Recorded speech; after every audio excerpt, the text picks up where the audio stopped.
This is not just another morning. This is a divine appointment.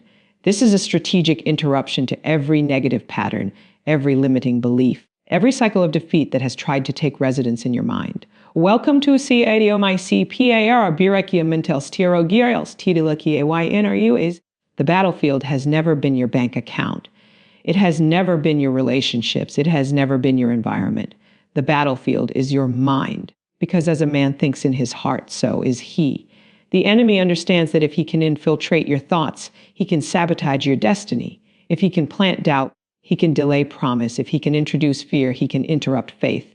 But today, we are serving notice. Every mental stronghold built on trauma, every lie rooted in rejection, every internal narrative that says, I'm not enough, I'll never win, this is too hard, it must come down. Today, we dismantle stinking thinking. Today, we evict anxiety. Today, we overthrow self-sabotage. Today, we rewire our thoughts to align with heaven's blueprint. You are not called to think like a victim. You are not designed to think like the defeated. You are not wired for mediocrity. You are anointed to think like a winner. You are graced to strategize like a champion. You are empowered to see beyond limitation. This atomic prayer is not passive. It is legislative. It is disruptive. It is transformative. We are about to bombard the atmosphere with declarations that will shatter ceilings and recalibrate your mindset. We are about to enforce heaven's verdict over your mind, so I need you to lean in. Type I rase wenenars mindicity in the comments. Share this with someone who is tired of fighting silent battles in their thoughts. And prepare yourself, because by the time this prayer is over, you will not think the same. Your language will shift. Your perspective will expand. Your confidence will rise. Your focus will sharpen. Today, we break mental strongholds. Today, we think like a winner. Today, we step into mental dominion. Now lift your faith, posture your heart, and let's pray. The mind is the battlefield, and if you win the war within, you will see victory manifest without. Before there is ever a breakthrough in your finances, there must be a breakthrough in your thinking. Before there is restoration in your relationships, there must be restoration in your perception. Before there is elevation in your position, there must be transformation in your mind, because every external manifestation begins as an internal revelation. The enemy does not first attack your possessions, he attacks your perspective. He does not start with your opportunities, he starts with your outlook. He understands something that many believers overlook. See, if he can dominate your thoughts, he can dictate your trajectory. If he can introduce confusion, he can interrupt clarity. If he can magnify fear, he can minimize faith. That is why the battlefield is not around you, it is within you. Some of you are fighting battles in rooms where nothing is actually happening. You are wrestling with conversations that have not taken place. You are replaying failures that God has already forgiven. You are anticipating rejection before anyone has rejected you. The war is internal. The conflict is mental. The struggle is between what God has said and what your past has suggested. Mental strongholds are fortified patterns of thinking that exalt themselves against the knowledge of God. They are arguments constructed by experience, reinforced by emotion, and repeated by memory. They sound logical, they feel justified, they seem reasonable, but they are not rooted in truth. A stronghold says, this always happens to me. A stronghold says, people like me never succeed. A stronghold says, I'll try, but it probably won't work. And before long, you begin to live out the script your mind has written. The mind is powerful. It is the control center of your choices, the architect of your habits, the filter of your reality. Whatever dominates your mind will eventually direct your life. If scarcity dominates your mind, you will make decisions from lack. If fear dominates your mind, you will respond from anxiety. If insecurity dominates your mind, you will shrink in moments that require boldness. The war within determines the results without. That is why transformation begins with renewal. You cannot think like yesterday and expect tomorrow to change. You cannot rehearse defeat and produce victory. You cannot meditate on limitation and manifest abundance. A winner is not someone who has never faced opposition. A winner is someone who refused to let opposition redefine their identity. Victory starts as a mindset before it ever becomes a milestone. Some of you have allowed past failures to build fortresses in your thinking. One disappointment turned into a narrative. One betrayal turned into distrust. One delay turned into doubt. And without realizing it, you constructed a mental prison with the bricks of experience and the mortar of emotion. But what was built through repetition can be dismantled through revelation. Truth is the battering ram that shatters mental walls. You must become aware of the conversations happening inside your head, because the loudest voice influencing your life is often your own. What are you saying to yourself when no one else is listening? Are you prophesying victory or predicting failure? Are you declaring possibility or rehearsing impossibility? The war within is won or lost by the words you consistently agree with. To win the war within, you must take every thought captive. Not some thoughts, not obvious thoughts, every thought. That means you interrogate what enters your mind. You challenge what contradicts God's promise. You refuse to entertain what diminishes your identity. Discipline your thinking. Audit your mental patterns. Interrupt destructive loops. Replace lies with truth, because if you do not manage your mind will manage you. Thinking like a winner does not mean denying reality. It means redefining it through faith. It means seeing obstacles as opportunities for strategy. It means viewing setbacks as setups for advancement. It means recognizing that resistance is often confirmation that you are moving in the right direction. Winners train their minds to interpret adversity as growth, not as proof of inadequacy. The enemy thrives on unmanaged thoughts. He plants suggestions, hoping you will water them with attention. A fleeting idea becomes a fixed belief because it was never confronted. But when you confront a lie with truth, it loses its authority. When you expose deception, it loses its grip. Darkness cannot dominate where light is consistently introduced. Your mind must come under divine governance. It must align with what heaven has declared over you. You are not what happened to you. You are not the worst decision you made. You are not the labels someone placed on you. You are who God says you are. And until your thinking aligns with that truth, you will struggle to step fully into your assignment. Winning the war within requires intentionality. It requires daily renewal. It requires guarding your gates, what you watch, what you hear, what you entertain, because your mind is fertile soil. Whatever you repeatedly plant will eventually grow. If you sow faith, you will reap courage. If you sow gratitude, you will reap peace. If you sow truth, you will reap confidence. You cannot afford to be passive about your thoughts. Passivity permits intrusion. Vigilance enforces victory. The war within is not won by accident. It is won by discipline. It is won by choosing again and again to agree with God over your fears. It is won by rejecting internal narratives that contradict your destiny. It is won by standing firm when your emotions fluctuate. Your greatest breakthroughs will not begin with applause. They will begin with alignment. Alignment of your thoughts with truth. Alignment of your beliefs with promise. Alignment of your mindset with victory. When your mind shifts, your decisions shift. When your decisions shift, your direction shifts. And when your direction shifts, your destiny unfolds differently. This is the hour to reclaim mental territory. To tear down arguments that have exalted themselves too long. To silence accusations that have echoed too loudly. To dethrone fear from the seat of influence in your thinking. The battlefield is your mind, but you are not fighting for victory. You are fighting from victory. You have authority over your thoughts. You have power to reject what does not serve your purpose. You have the capacity to train your mind to think like a winner even before the evidence appears, even before the doors open, even before the results manifest, even before the atmosphere shifts. Every stronghold begins with a lie, not a loud lie, not an obvious lie, a subtle lie, a whisper that sounds reasonable, a suggestion that feels familiar, a thought that slips in unnoticed and begins to build residence in your mind. And if that lie is not confronted, it becomes a belief. If that belief is not challenged, it becomes a mindset. If that mindset is not dismantled, it becomes a destiny. You cannot defeat what you refuse to expose. You cannot conquer what you continue to conceal. The enemy thrives in secrecy, but truth flourishes in exposure. When a lie remains hidden, it operates unchecked. When it is brought into the light, it begins to lose its power. That is why today is about exposure. Today is about identifying the narrative that has been shaping your decisions. Today is about uncovering the false agreements you have made with limitation. Some of you have unknowingly partnered with lies. You have agreed with thoughts that contradict your calling. You have nodded in agreement with internal accusations that question your worth. You have repeated phrases over your life that heaven never authorized.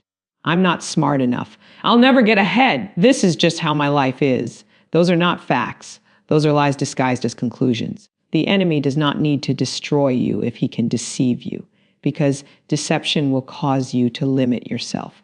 Deception will cause you to withdraw when you should advance. Deception will cause you to doubt when you should declare. And the most dangerous lies are the ones that sound like your own voice. They echo with familiarity. They carry the tone of past experiences. They feel justified because they are supported by memories. But truth is not determined by your history. Truth is determined by what God has spoken. And whenever a thought contradicts His word, it must be confronted.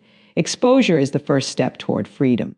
You must interrogate your thinking. Ask yourself, who told me that? Ask yourself, where did this belief originate? Ask yourself, is this aligned with who God says I am? Because every lie has an origin. Some lies were planted by disappointment. You tried once and failed, so you concluded you are incapable. Some lies were planted by rejection. Someone walked away, and you decided you are unworthy. Some lies were planted by comparison. You saw someone else succeed faster, and you determined you are behind. And without realizing it, you built a case against yourself using selective evidence. Expose the lie, say it out loud, identify it, name it, because what you name, you can address. What you address, you can dismantle. When you articulate the lie, you remove its camouflage, you strip it of its disguise, and once it is exposed, you can replace it with truth. Establishing truth requires intentional agreement. It is not enough to know truth intellectually. You must internalize it. You must rehearse it. You must declare it until it becomes louder than the lie. If the lie says, you are not capable, the truth says, I can do all things through Christ who strengthens me.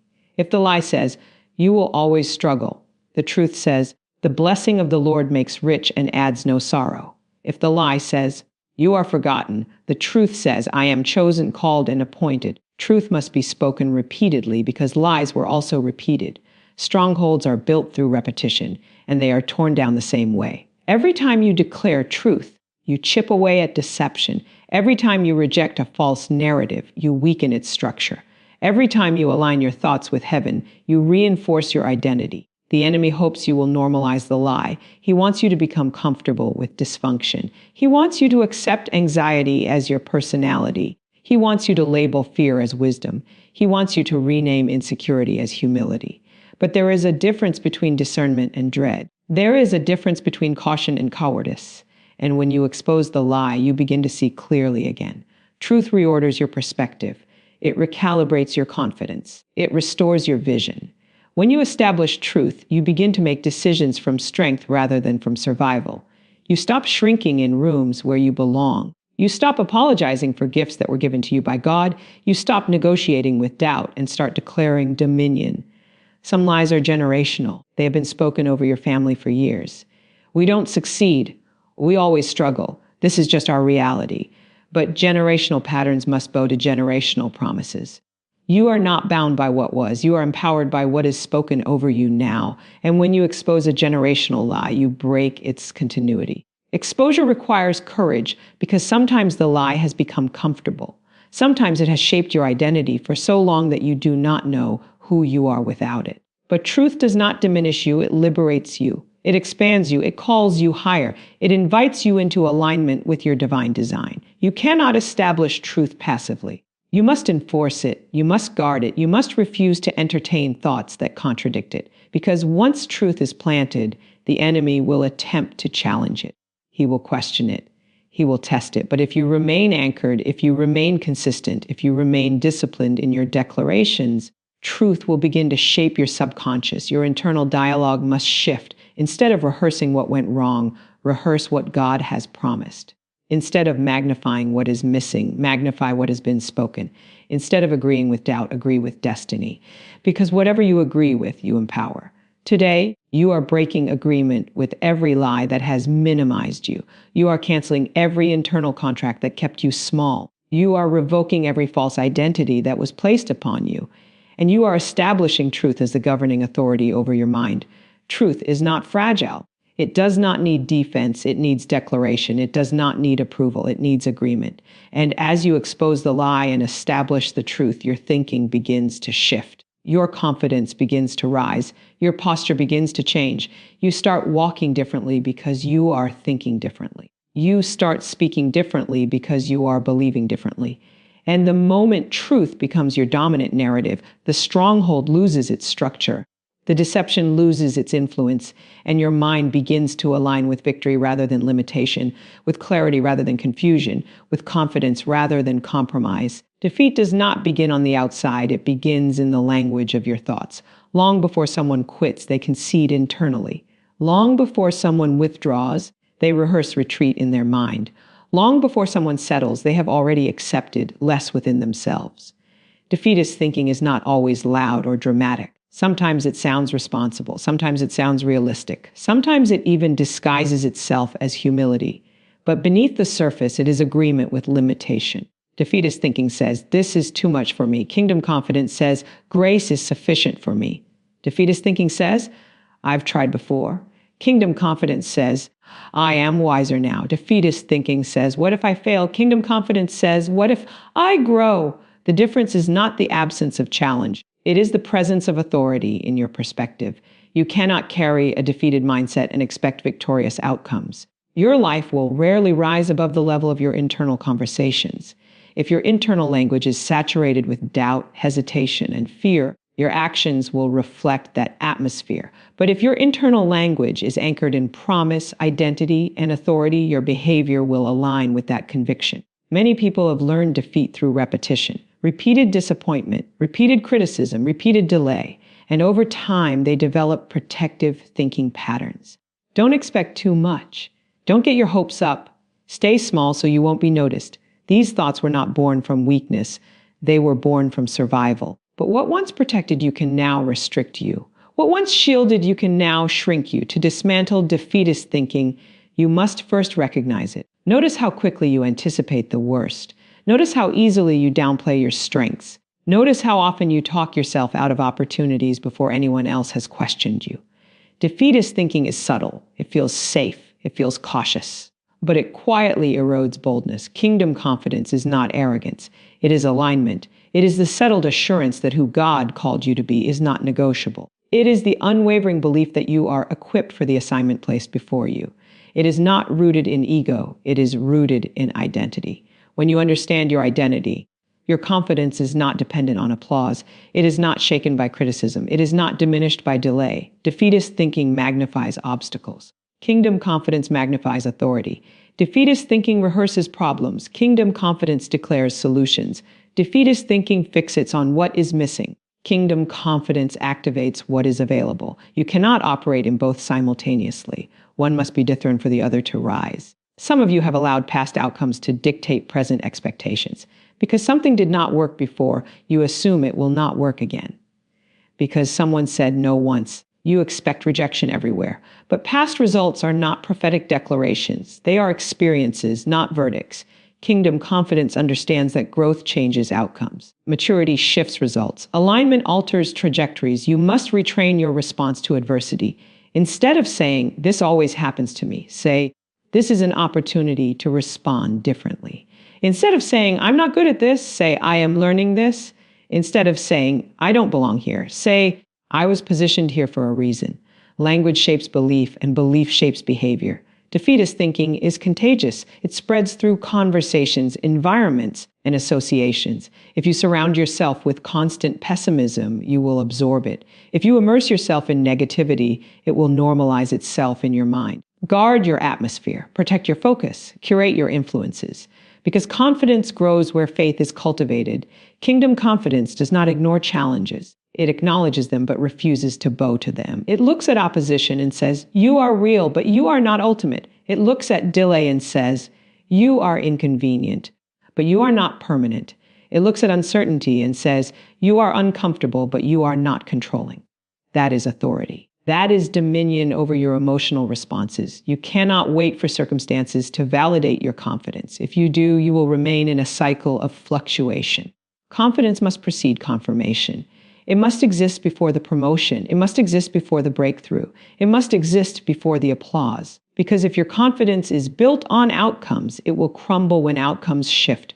But if it is built on identity, it will remain steady. There is a version of you that operates boldly, decisively, strategically. That version is not imaginary. It is the result of aligned thinking. When you dismantle defeatist narratives, you make room for decisive action. When you silence self-sabotaging thoughts, you create space for innovation. When you reject internal criticism, you free yourself to move forward without hesitation. Confidence is strengthened through repetition. Just as defeat was rehearsed, confidence must be rehearsed. Speak strength over yourself daily. Declare capability consistently. Remind yourself of victories, not just failures. Document progress. Celebrate growth, because what you repeatedly acknowledge becomes reinforced in your mind. The enemy would prefer you underestimate yourself. If you doubt your authority, you will never exercise it. If you question your worth, you will never demand respect. If you shrink your vision, you will never pursue expansion. But when you activate kingdom confidence, you begin to occupy space differently. You begin to speak with clarity. You begin to decide with conviction. You stop asking for permission to exist in rooms God assigned you to enter. You stop apologizing for excellence. You stop disqualifying yourself before the opportunity even unfolds. Your posture changes. Your tone shifts. Your choices reflect assurance rather than anxiety. Dismantling defeatist thinking is a daily discipline. It requires awareness. It requires interruption. It requires replacement. When a thought arises that says, "You can't," you must respond immediately with, "I am empowered." When a thought whispers, "You will lose," you must counter with, "I am positioned to win." Not because you ignore reality, but because you refuse to let fear author your future. Kingdom confidence is your inheritance. It is not reserved for a select few. It is available to anyone willing to align their thinking with truth. And as you continue to dismantle defeatist narratives and activate this divine assurance, your mind begins to operate from expectation rather than hesitation, from authority rather than apology, from boldness rather than retreat. Your mind is programmable. It absorbs what you repeatedly feed it. It stores what you consistently rehearse.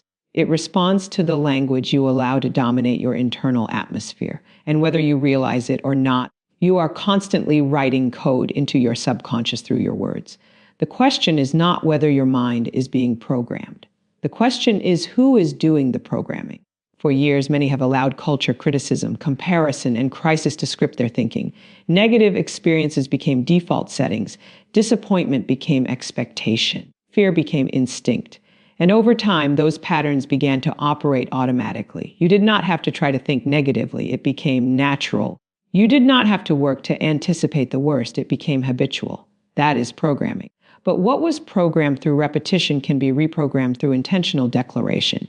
You must overwrite the faulty scripts with truth-based declarations, not motivational slogans, not empty affirmations, word-based declarations rooted in divine authority. Because when truth becomes the foundation of your language, transformation becomes the fruit of your thinking. Declarations are not just words spoken into the air. They are seeds planted in the soil of your mind. And every seed carries potential. When you consistently declare truth, you create new neural pathways. You establish new defaults. You condition your mind to expect victory instead of defeat. This is not mystical. This is spiritual discipline combined with mental alignment. Many people underestimate the power of speaking out loud, but the spoken word carries weight. When you declare something audibly, you engage your hearing as well as your speaking. You reinforce the message internally. You begin to believe what you consistently proclaim. That is why careless language can be dangerous and intentional language can be transformative. If you constantly say, "I'm overwhelmed," your mind will look for evidence to support that statement. If you repeatedly say, "I'm behind," your focus will gravitate toward lack. If you often declare, "Nothing works out for me," your subconscious will align with that expectation. Your words instruct your mind on what to prioritize. Reprogramming requires interruption. The moment a negative thought arises, you must counter it with a word-based declaration. Not later, not when it feels convenient. Immediately, if the thought says, "You are alone," you declare, "I am never forsaken." If the thought says, "You will fail," you declare, "I am strengthened and equipped." If the thought says you are unqualified, you declare, "I am called and empowered." At first, it may feel unnatural. It may feel forced because you are challenging old programming. But consistency builds familiarity, and familiarity builds belief. The more you declare truth, the less foreign it feels. The more you speak victory, the more natural it becomes to expect it.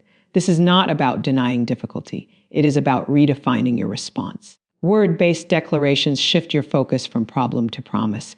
They elevate your perspective above your present circumstances. They remind you that your identity is not determined by your emotions. They anchor you when your feelings fluctuate. Some of you have allowed internal criticism to become your dominant voice. You speak to yourself in ways you would never speak to others. You magnify your mistakes. You minimize your strengths. You rehearse your flaws. But what if you replace self-criticism with scriptural confidence? What if your first response to a mistake was growth instead of guilt? What if your internal dialogue sounded like truth instead of accusation? Reprogramming your mind is an act of stewardship.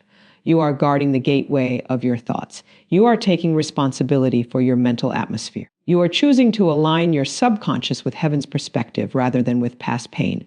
That alignment requires repetition, daily declarations, morning affirmations, midday reminders, evening reinforcement. Write your declarations down, post them where you can see them.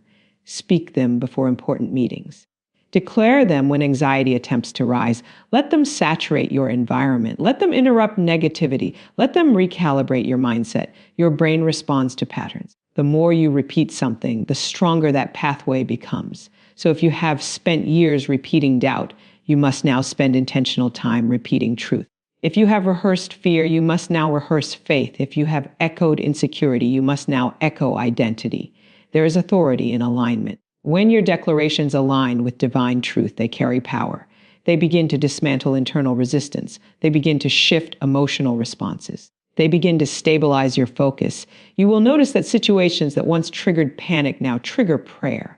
Circumstances that once produced insecurity now produce strategy. This is mental renovation. You are tearing out old wiring and installing new connections. You are refusing to let outdated beliefs dictate future behavior.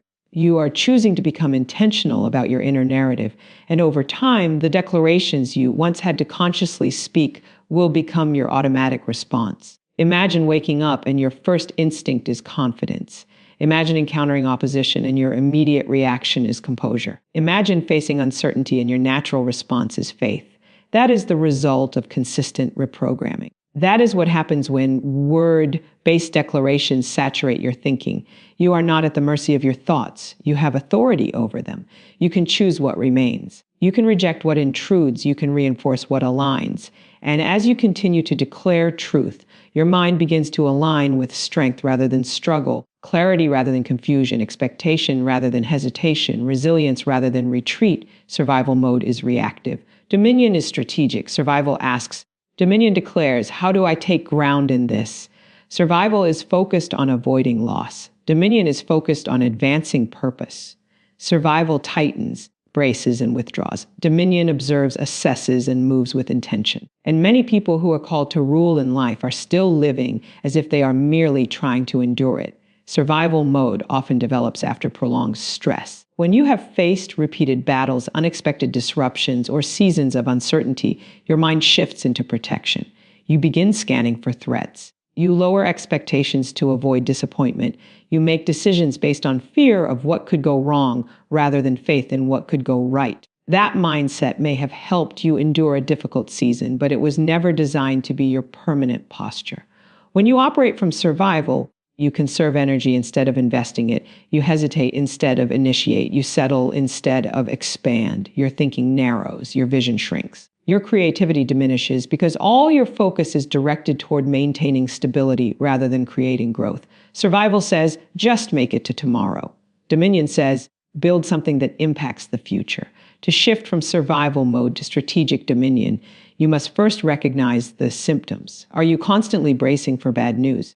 Are you making decisions primarily to avoid criticism? Are you minimizing your goals because big dreams feel risky? That is survival language. It is subtle, but it shapes behavior. It causes you to play defense when you are called to advance. Strategic dominion begins with perspective. Instead of asking, why is this happening to me? You ask, what can I establish through this? Instead of focusing on what you lost, you assess what remains. Instead of reacting emotionally to every disruption, you pause and evaluate the opportunity hidden within it. Dominion is calm under pressure because it understands authority. Authority is not loud. It is composed. It does not panic when circumstances shift.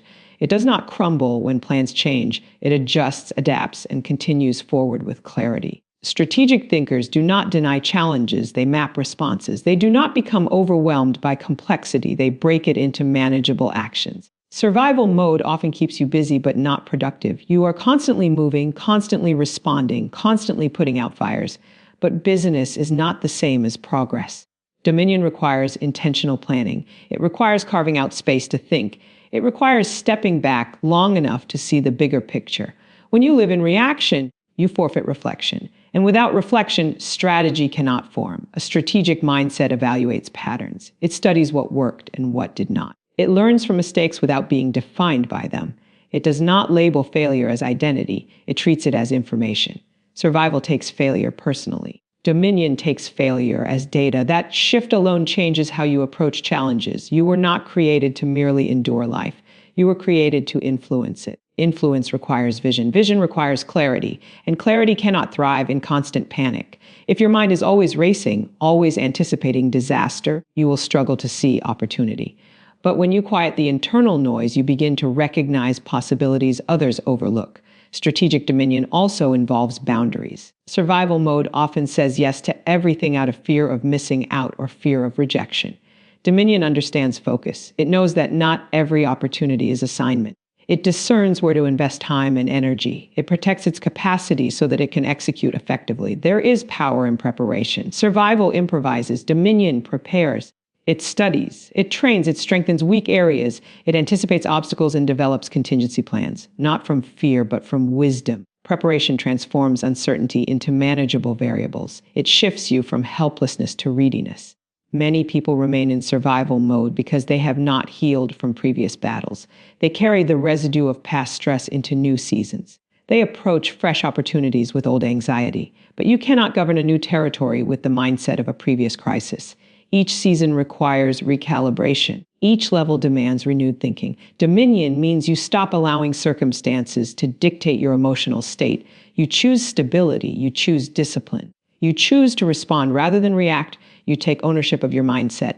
You refuse to let unpredictability push you into panic. Strategy also requires patience. Survival wants immediate relief. Dominion understands long-term positioning. It is willing to build steadily. It is willing to lay foundations that may not be visible at first. It values sustainability over quick wins. It prioritizes depth over display. When you shift into Dominion, your language changes. You stop saying, "I hope this works," and start saying, "This is the plan." You stop saying, "I'm just trying to survive," and start saying, "I'm building." You stop saying, "Let's see what happens," and start saying, "Here is how we will move forward." That clarity influences those around you. It creates confidence in your environment. You become less reactive to external noise. Criticism does not derail you. Delays do not discourage you. Obstacles do not intimidate you. You evaluate, adjust, and proceed. Your emotions no longer dictate your direction. Your vision does. Strategic dominion is not about control. It is about stewardship. It is understanding that you are responsible for how you think, how you respond, and how you plan. It is recognizing that while you may not control every circumstance, you do control your preparation and your posture. You begin to wake up with intention rather than anxiety. You review your goals rather than your fears. You allocate your time rather than allowing interruptions to consume it. You develop systems instead of scrambling for solutions. You think ahead. You anticipate growth. You act with purpose. And as you continue to reject survival mode and embrace strategic dominion, your mind expands beyond immediate pressures into long-term vision, beyond reaction into calculation, beyond fear into foresight, beyond endurance into establishment. Identity precedes manifestation. You will never consistently produce what you do not first believe about yourself. If you see yourself as inadequate, you will hesitate in moments that require boldness. If you perceive yourself as behind, you will approach opportunity with insecurity. If you secretly believe you are destined to lose, you will unconsciously sabotage winning moments. The external evidence you seek often follows the internal identity you accept. Adopting the identity of a winner is not pretending. It is not arrogance. It is not delusion. It is alignment with potential before proof appears. Every transformation begins in the realm of belief. Athletes see themselves victorious before the trophy is placed in their hands. Builders envision the structure before the foundation is poured. Leaders embrace responsibility before the title is granted. Identity shapes action long before results validate it. Many people are waiting for evidence before they upgrade their self-perception. They say, "When I succeed, then I'll feel confident. When I achieve more, then I'll believe in myself." When others recognize me, then I'll step fully into my calling. But that sequence is reversed. Confidence must come first. Recognition follows. Conviction precedes confirmation. You step into the mindset before you step onto the stage. A winner's identity is not built on comparison. It is not dependent on outperforming someone else. It is rooted in understanding assignment. When you know who you are and what you carry, you are not threatened by someone else's progress. You are not destabilized by someone else's speed. You focus on your lane. You refine your craft. You strengthen your discipline. Identity stabilizes you when external metrics fluctuate. Some of you have allowed past seasons to define your self-image. You still see yourself through the lens of who you used to be. You replay old mistakes. You rehearse previous shortcomings. You introduce yourself internally with outdated narratives. But growth demands that you update your identity. You cannot carry a former version of yourself into a new dimension of responsibility. You must see yourself differently before you can function differently. Adopting a winner's identity requires intentional self-conversation. It means speaking to yourself in alignment with where you are going, not where you have been. It means saying, I am disciplined, even while you are developing discipline. It means declaring, I am capable, even while stretching your capacity. It means affirming, I am resilient, even when challenges test your endurance. Identity statements shape internal alignment. Your subconscious responds to consistency. When you repeatedly identify as something, your behavior begins to align with that identity. If you constantly say, I'm bad with money, you will act in ways that confirm that belief. If you continually say, I lack confidence, your posture and tone will reflect hesitation. But if you declare, I am strategic, I am focused, I am decisive, your actions gradually adjust to support those declarations. Winners think differently before they win visibly. They approach tasks with expectation. They prepare thoroughly. They recover quickly from mistakes. They do not collapse under pressure because their identity is not tied to one moment. A single failure does not redefine them. A single setback does not reclassify them. They remain consistent because their identity is anchored. You must separate events from identity. An event can fail without you being a failure. A plan can collapse without you being incapable. A season can be challenging without you being defeated. When you internalize events as identity, you shrink. When you view events as experiences, you grow. A winner's identity interprets outcomes as feedback, not finality. Adopting this identity also affects how you carry yourself. Your posture shifts, your tone stabilizes, your decisions reflect clarity. You stop asking for permission to pursue what you are prepared for. You stop disqualifying yourself prematurely. You stop shrinking your ideas to make others comfortable. Identity influences presence. This does not mean ignoring areas for improvement. Winners refine continuously. They study, they adjust, they practice. But they do so from a place of confidence, not condemnation. They believe they are worth the investment. They believe growth is natural. They believe excellence is achievable. There will be moments when evidence contradicts your identity. Results may lag behind belief. Progress may seem slow. External validation may be absent. That is when identity matters most. You must hold the internal picture steady even when the external landscape shifts. You must rehearse who you are becoming until it feels natural. Visualize yourself operating at your highest capacity. See yourself responding with composure under pressure. See yourself executing with precision. See yourself speaking with clarity. That visualization reinforces identity. It prepares your mind for the behavior required. When opportunity appears, it does not feel foreign because you have already embraced the role internally. Surround yourself with environments that affirm your growth. Engage in conversations that challenge you upward. Expose yourself to examples of excellence that stretch your vision, not to compare, but to expand. Because identity flourishes in atmospheres of expectation. You are not waiting to become a winner. You are aligning with it now. You are choosing to think from victory rather than toward it. You are adjusting your internal narrative before circumstances adjust. You are embracing discipline before deadlines demand it. You are embodying resilience before resistance intensifies. The evidence will come. The results will manifest. The recognition will follow. But none of it will sustain you if identity is unstable. When you adopt the identity first, success becomes an expression rather than a surprise. Achievement becomes alignment rather than accident. You move with intention. You speak with assurance. You decide with conviction. And as you continue to internalize this identity, your habits begin to reflect excellence. Your boundaries begin to reflect self-respect. Your preparation begins to reflect expectation. Your focus begins to reflect clarity. Your persistence begins to reflect certainty, and your life begins to mirror the winner you chose to become before the evidence appeared. Before the sun rises, before the noise of the day begins, before you check your phone or face the world, pray first. Because prayer is where your spirit finds strength, where your mind finds peace, and where your steps find divine direction.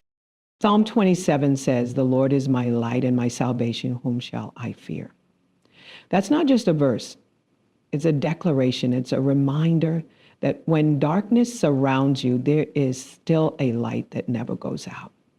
When you stand in prayer, you stand in that light. You step into the presence of the one who drives out every shadow and fills your soul with holy confidence. Every battle you will face today has already been won in the secret place. Every storm that rises will bow when you pray first, because prayer is the bridge between what is and what shall be. It is the meeting point between heaven's power and your human weakness. So today, as you join this morning prayer, lift your eyes above the weight of your situation. Don't begin the day in fear. Begin it in faith. Don't start by reacting to the world. Start by commanding your world through prayer. When you pray first, you align your heart with the will of God. You open the gates of light and shut the doors of darkness. You may not know what the day will bring, but God already stands at the end of it, waiting for you to trust him. So take a deep breath, release your worries, and let the light of his presence rise within you like the dawn. His word says, "Though an army may encamp against me, my heart shall not fear. Though war may rise against me, in this I will be confident." There is confidence in prayer. There is power in prayer. There is victory in prayer. When you pray first, heaven backs you up. When you pray first, God releases strategies, peace, and protection over your life. When you pray first, darkness loses its power. So this morning, as we prepare our hearts, let this be your declaration. Lord, you are my light. You are my strength.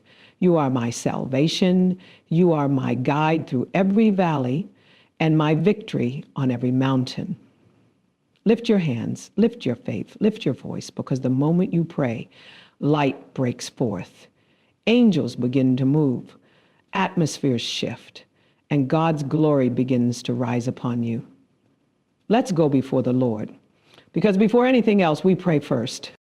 Prayer is the divine starting point, the sacred moment where the invisible becomes visible, where heaven's blueprint intersects with human intention. Before you begin any day, any plan, any conversation, you must understand that prayer is not a ritual. It is a transaction between earth and heaven.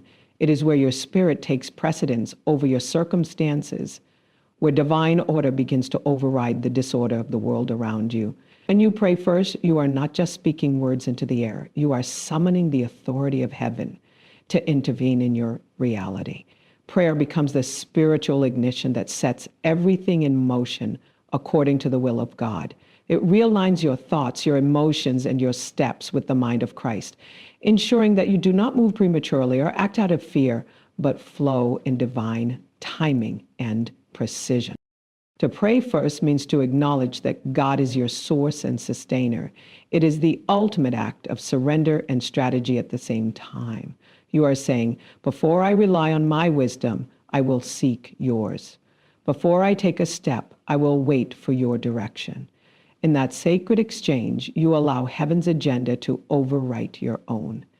The chaos that once threatened to rule your morning begins to bow to divine peace. The confusion that clouded your decisions begins to lift, and the Spirit of God establishes a supernatural rhythm that carries you through the day with clarity and purpose. Prayer first means you have chosen to prioritize relationship over routine, intimacy over impulse, and faith over fear. When you arise early and seek the Lord, something begins to shift in the unseen realm. The angels take their assignments. The atmosphere around you begins to align with divine order. Heaven listens for your decree, for life and death are in the power of your tongue. As you open your mouth in prayer, you legislate the affairs of your day with spiritual authority. You are not begging God to move. You are enforcing what he has already promised. Through prayer, you position yourself as a vessel of divine alignment, a channel through which heaven's purposes can flow without obstruction. When you pray first, your spirit becomes synchronized with God's heart, and his thoughts become your compass. Prayer is not about length, it's about alignment. You could speak a few words from a surrendered heart and heaven would move on your behalf. Because prayer is not measured by eloquence, but by obedience.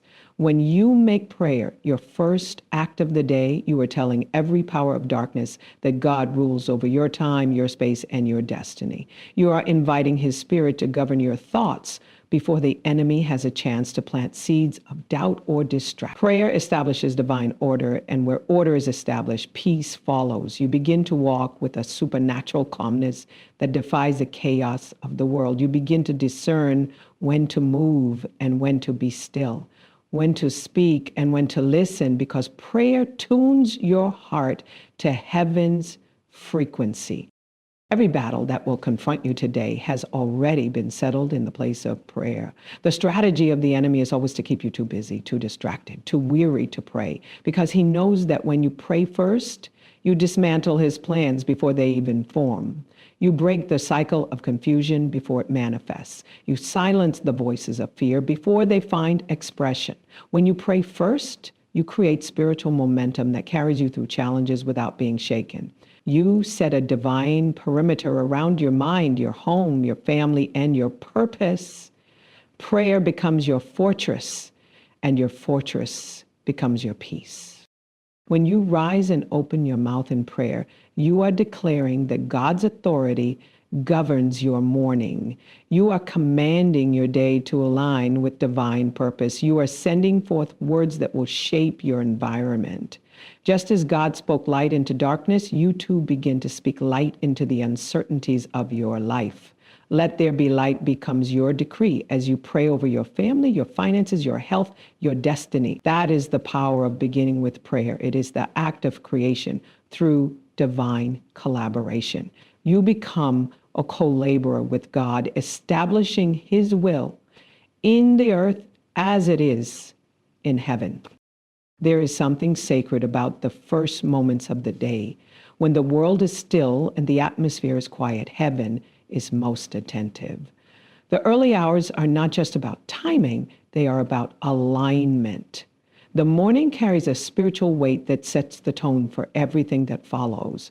When you pray first, you are not reacting to the day, you are prophetically commanding it. You are declaring that the kingdom of God comes first, that his righteousness governs your path, and that every force contrary to his purpose is rendered powerless.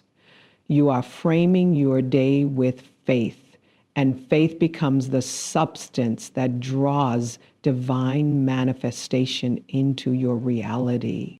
Prayer brings divine intelligence. It downloads solutions from heaven before problems even arise. It reveals what eyes cannot see and prepares your heart for what is ahead. When you pray first, you give God permission to lead you in ways that logic cannot. You become sensitive to his promptings, aware of his nudges, and obedient to his whisper. Prayer sharpens your discernment so you can see beyond appearances and walk in wisdom. It aligns your emotions so that fear cannot manipulate you and worry cannot anchor you. Prayer fortifies your spirit and renews your mind until you begin to think, speak, and act from a place of divine stability. When you pray first, you also shift from self-dependence to God-dependence.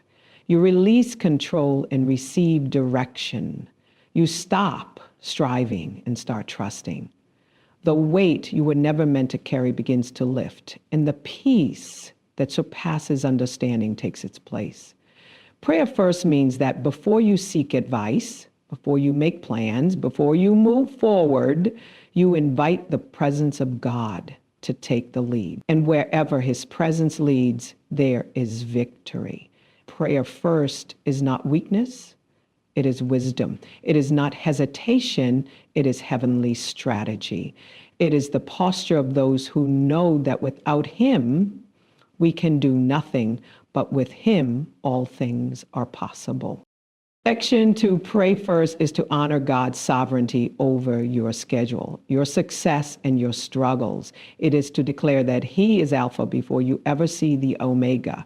It is to anchor your morning in the assurance that the God who began the day with you will also complete it through you. When you pray first, you start from a place of victory, not striving for it. You begin your day in the light, and that light will carry you through every shadow. Prayer is the key that unlocks divine flow. It is the alignment that ensures your steps are ordered, your heart is guarded, and your path is illuminated by the hand of God. God's light dispels every form of darkness. And when you pray, you activate that light to shine in every area of your life where confusion, fear, and uncertainty have taken root. Light is not simply the absence of darkness. It is the presence of divine revelation, the illumination of truth, and the manifestation of God's power in your circumstances. When you pray first, you are inviting the light of heaven to pierce through every hidden shadow, every unseen battle, and every lie the enemy has whispered. The moment you lift your voice in prayer, the atmosphere begins to shift. Darkness loses its grip, and divine clarity begins to emerge. Prayer opens a gateway for revelation, knowledge, and what was once obscured becomes visible under the radiance of God's light. Every time you pray, you are turning on the light switch in the spirit. You are activating the brilliance of heaven to guide your path, expose deception, and direct your steps. The word of God declares that his word is a lamp unto your feet and a light unto your path. This means that when you pray through the word, you are not walking blindly through life.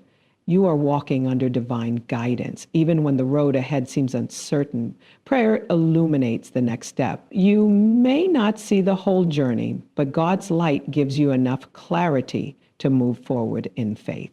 In prayer, the mysteries of heaven begin to unfold, and what once felt confusing becomes a moment of divine understanding.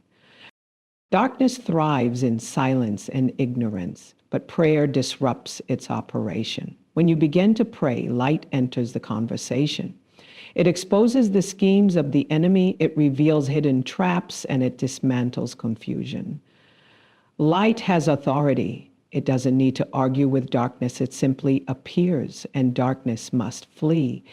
When you choose to pray first, you are not giving darkness time to grow roots. You are confronting it early with the presence of light. You are declaring that your mind will not be clouded, your emotions will not be manipulated, and your decisions will not be made in the dark. Through prayer, you are proclaiming that God's truth will lead, his wisdom will instruct, and his spirit will govern every thought that crosses your heart. When you carry the light of God, you no longer stumble over unseen obstacles. You see differently, you discern differently, you respond differently. Light changes your perception. It exposes what is false and amplifies what is true. Many people live in cycles of frustration because they operate in partial understanding. But prayer breaks that limitation. It brings illumination where there has been blindness. It opens your eyes to the opportunities that were hidden in plain sight. It reveals divine connections, warns against wrong partnerships, and helps you navigate life's complexities with supernatural insight. That is why the enemy fights your prayer life so fiercely, because he knows that when you pray, you will begin to see the light of God is not passive, it is powerful. It searches the deep things of the heart, exposing motives, intentions, and the subtle roots that block your breakthrough. When you spend time in prayer, God's light begins to cleanse your inner world.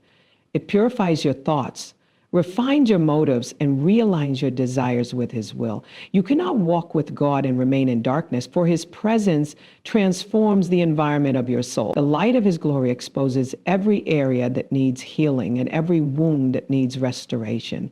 It brings truth to the surface so you can confront what has been hidden. In prayer, there is no hiding, only transformation through light. When David declared, "The Lord is my light and my salvation," he was making a spiritual proclamation that transcends fear. Light and salvation work together. Light reveals the path, and salvation delivers you from the traps. When you pray first, you are activating both realities. You are calling forth the light that leads and the salvation that preserves. Darkness cannot overpower a praying believer because prayer sustains the flame. Even in seasons of confusion or waiting, prayer becomes the oil that keeps your lamp burning. It ensures that your inner light does not dim when life gets heavy. The more you pray, the brighter you become. The brighter you become, the less room there is for fear or doubt. Light not only reveals, it also repels. Darkness cannot occupy the same space as light. When you cultivate a lifestyle of prayer, you are creating an environment where demonic interference cannot thrive. Prayer saturates your atmosphere with divine illumination, making it hostile to fear, depression, or despair. When you pray, the light of God begins to radiate from you and influences everything around you. Your home, your family, your workplace, all begin to feel the shift. You become a carrier of light, a walking beacon of divine presence. People who encounter you sense peace because light is emanating from your spirit. Prayer makes you luminous in a world that is dimmed by sin and confusion. The light of God also gives you the ability to see time correctly. Without light, you lose sense of direction and timing. But with divine illumination, you begin to discern seasons and moments with precision. Prayer keeps you in sync with heaven's calendar. It reveals when to move, when to wait, and when to speak. You are no longer driven by pressure or panic because light gives you patience. It assures you that even when things appear still, God is working behind the sight, gives you vision, and vision produces peace. The more you pray, the clearer your sight becomes. And the clearer your sight becomes, the more accurately you can walk in destiny. There are moments when darkness will attempt to surround you through adversity, loss, or uncertainty. But prayer ensures that darkness never wins. Even when you cannot feel the light, it is still there, waiting to be activated by your faith. Prayer is that activation. It is your way of saying, "Lord, let your light shine here, right in this situation, right in this pain, right in this decision." Every time you pray, you are invoking the creative power of light to shape your reality. The same light that broke through in Genesis when God said, "Let there be light," is the same light that breaks through your circumstances when you decree it through prayer. You are not powerless. You are partnered with the Creator who commands light out of darkness. When you make prayer your first response instead of your last resort, you live illuminated. You stop stumbling through life reacting to darkness and start walking as a light bearer, commanding your environment. You begin to recognize that the purpose of prayer is not merely to ask, but to align. It is to align your life with the radiance of His will so that even in dark times you remain unshaken. Light is your inheritance. Clarity is your portion. Wisdom is your companion. Revelation is your reward. And all of it is accessed when you pray first. You become the reflection of the God who said, "I am the light of the world." His light becomes your confidence, His presence your guide, and His glory your covering. The power of confidence is birthed in communion because true confidence is not rooted in self-assurance, but in divine connection. When you seek God early, you are establishing your confidence not on your own strength, but on His unshakable nature.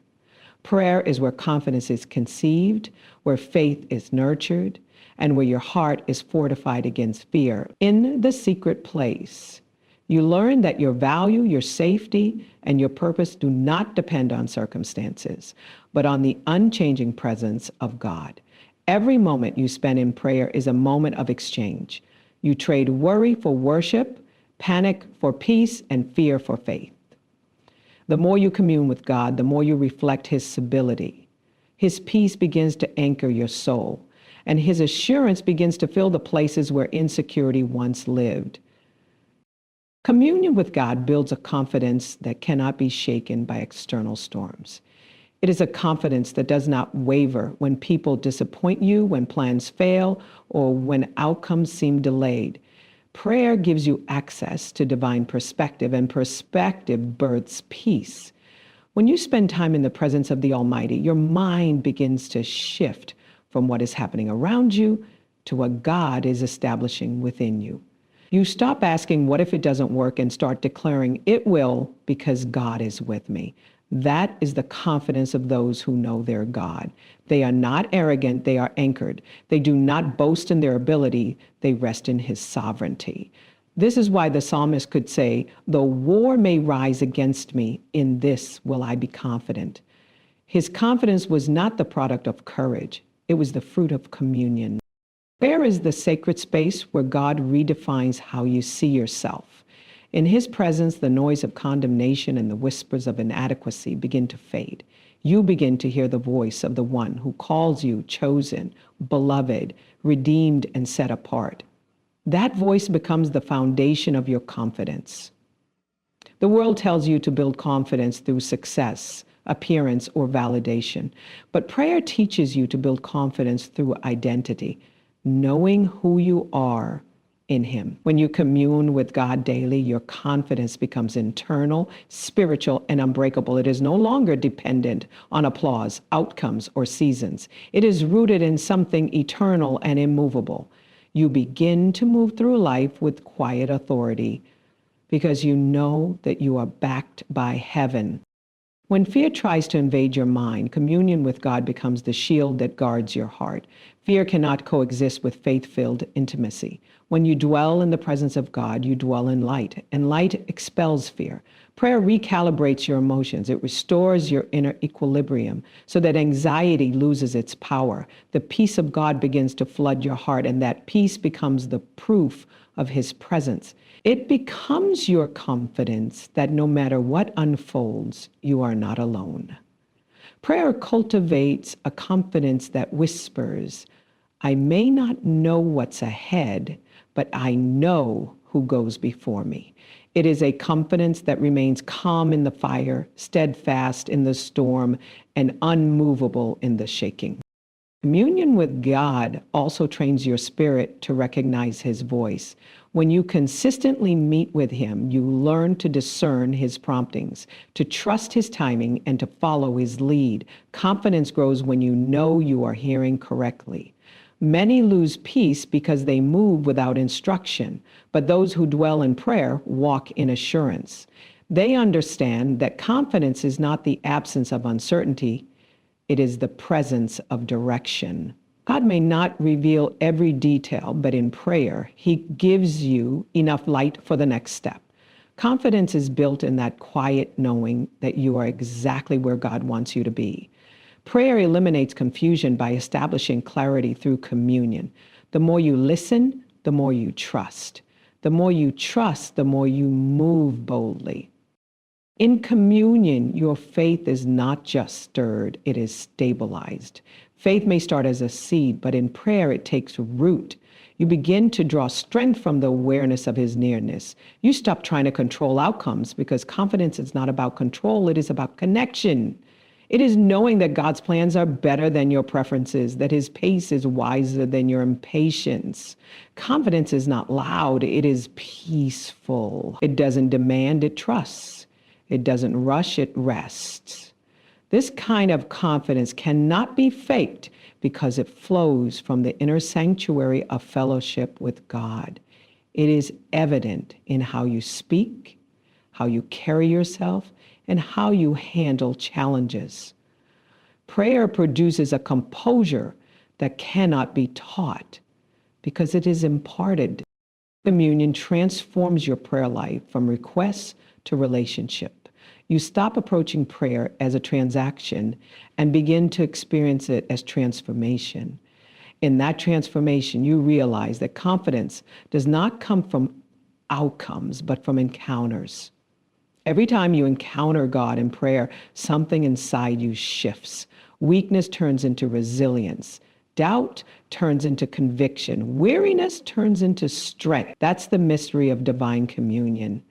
It doesn't always change your situation immediately, but it always changes you. And when you change, everything around you begins to align. Confidence becomes the fruit of continual exposure to his glory. The more you behold him, the more you reflect him. The more you reflect him, the more unshakable your faith becomes. When prayer becomes your daily rhythm, confidence becomes your daily posture. You rise each morning not uncertain of your worth, but aware of your authority. You begin your day not with anxiety, but with assurance that heaven is invested in your purpose. Communion reminds you that you are not moving alone. You are moving in partnership with the Almighty. Even when life feels unpredictable, prayer keeps you grounded in divine certainty. That is why Jesus often withdrew to pray, because confidence to face the crowd is built in the solitude of communion. The victories you see in public are always rooted in private fellowship with God. When you make that your foundation, your confidence is no longer situational, it becomes spiritual. Confidence, birthed in communion, also empowers obedience. When you are sure of God's voice, you move boldly in faith. You stop hesitating at open doors because you trust the one who opened them. You stop shrinking from opportunities because you are convinced of your calling. Prayer gives you inner stability that frees you from the fear of failure. You understand that even when things do not unfold as expected, God is still in control. That realization produces courage. It gives you the ability to move forward when others retreat, to speak truth when others stay silent, and to hope when others despair. Confidence rooted in communion produces consistency. It keeps you steadfast in prayer, patient in trials, and persistent in purpose. Confidence is not the absence of struggle. It is the refusal to surrender to it. When you live in communion with God, you are reminded daily that no weapon formed against you shall prosper. You begin to live aware of divine backing. Your steps become steady because you know that even when you walk through the valley of shadows, you are covered. You no longer fear the dark because you carry the light. You no longer fear failure because grace sustains you. You no longer seek validation because you have been approved by the King. That is the confidence that communion creates.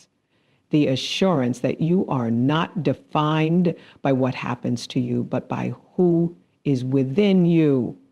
It is the holy boldness that allows you to face giants with peace, to speak to mountains with faith, and to walk through storms with worship on your lips. There are moments when God allows your enemies to rise, not because he has abandoned you, but because he is setting the stage for your elevation. Every attack, every storm, every betrayal has been permitted by divine orchestration to push you closer to your purpose. The opposition is a sign that you are moving in the right direction.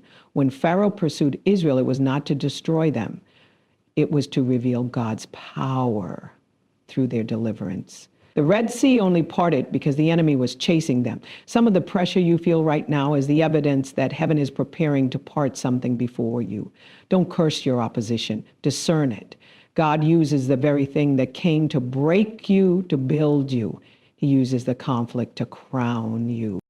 You must remember that elevation does not come without confrontation. David could not ascend to the throne until he faced Goliath. Joseph could not rule in Egypt until he endured betrayal, slavery, and prison. The pattern of the kingdom is consistent. Your greatest warfare often precedes your greatest breakthrough. The warfare is not punishment, it is preparation. You are being trained to carry the weight of what you prayed for. Every delay, every detour, every disappointment has been refining your character and purifying your motives. You are not losing, you are being equipped. The fire is not meant to destroy you, it's forging the vessel that will carry the anointing. The oil cannot flow without crushing. The fragrance cannot be released without pressure. What looks like breaking is really birthing. When life feels like it's closing in on you, that's when God is closest. He hides his glory in adversity. He conceals his purpose in pain, and he reveals himself through the process. You may feel like you are surrounded, but the truth is, you are surrounded by grace. You may feel like you are falling, but his hand is still under you. You may feel like everything is being stripped away, but he's only removing what cannot go with you to the next level. There are seasons when God prunes you so that you may bear more fruit. The cutting is not rejection, it's direction. He's aligning your life with destiny, and anything that doesn't serve his plan has to go. Don't resist the pruning. It's proof of his love. Whom he loves, he refines. Whom he calls, he corrects. Whom he anoints, he isolates. There is something sacred about being hidden. When God conceals you, it is not punishment, it is protection. He hides you to prepare you. He shields you from premature exposure so that when your moment comes, you are ready to sustain it. The waiting season is not wasted time, it's womb time. God is forming something within you that the world has not yet seen. Your name may not be known, but heaven knows your assignment. You may not have applause, but you have approval. And when the time is right, God will open doors that no man can shut. He will bring you before kings. He will make your name echo in places you've never been. But he can only trust you publicly after he has processed you privately. So don't despise the process. Don't despise the nights of tears or the seasons of silence. God does some of his best work in silence. Just because he's quiet doesn't mean he's absent. The silence of God is often the sign that he's constructing something behind the scenes. You don't see it yet because it's not time yet, but when the appointed moment arrives, everything will make sense. The rejection that broke you will reveal its purpose. The door that closed will be seen as protection. The battle that nearly destroyed you will be the testimony that elevates you. You will look back and realize that every valley was necessary to prepare you for the mountain. Every storm was necessary to strengthen your faith. Every betrayal was necessary to push you into destiny. It's time to stop mourning what left and start celebrating what's coming. God is not finished with you. He is reshaping your life from the inside out. He's shifting your perspective so that you see your pain not as punishment, but as preparation. You are not stuck. You are stationed. You are not forgotten. You are being forged. You are not delayed. You are being developed. God is about to use the very thing that was meant to harm you as the launching pad for your next dimension. And the enemy thought the attack would bury you, but it only planted you deeper. And what's been planted must grow. There's resurrection power inside you that cannot be contained by circumstance. When you learn to see your warfare as confirmation, you stop complaining and start commanding. You stop worrying and start worshiping, because you realize that every battle is proof of the blessing. The enemy does not fight what does not threaten him. His resistance is a reaction to your rising. His opposition is a sign that your influence in the spirit is expanding.